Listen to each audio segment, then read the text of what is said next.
Kidney পাচার চক্রে গ্রেফতার আরো ৩ জন। একজন এলাকায় তৃণমূল কর্মী বলে পরিচিত। সুদের টাকা শোধ করতে না পারায় কিডনি বিক্রি করে টাকা শোধ করতে হয়েছিল এক গৃহবধূকে। মাসখানেক আগে সে ঘটনায় অশোকনগর থানায় লিখিত অভিযোগ হয়।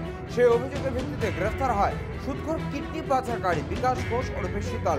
আর সেই খবর আমরা সম্প্রচার করেছিলাম আমাদের চ্যানেলে।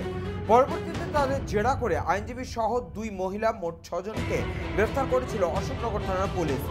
শুক্রবার রাতে সুদখোর কিডনি পাচারকারী শীতল ঘোষের সহযোগী সুরজিৎ ঘোষ বয়স ৩৭ বাড়ি হরিপুর ঘোষপাড়া, শিশির কর্মকার ৪৮ বাড়ি নিবেদিতা পল্লী, অশোকনগর ৯ নম্বর ওয়ার্ডের তৃণমূল কর্মী।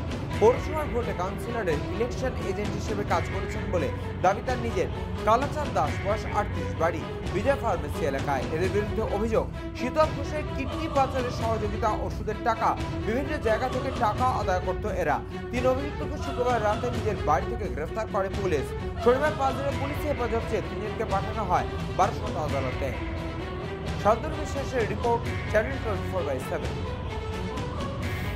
কিডনি পাচার চক্র যদি তদন্ত সঠিকভাবে হয়, এর গোড়ার শিকড় অনেক দূর বিস্তৃত। দেখা যাবে শাসক দলের মদতপুষ্ট বড় বড় নেতা এর সঙ্গে জড়িত। কারণ এই যে টোটাল টাকা পয়সা কালেকশন করতো কিডনি পাচার চক্রে এই শিশির কর্মকার, তো শিশির কর্মকার শুধু একা জড়িত না, এর সঙ্গে শাসক দলের প্রচুর লোক জড়িত আছে। সঠিক তদন্তের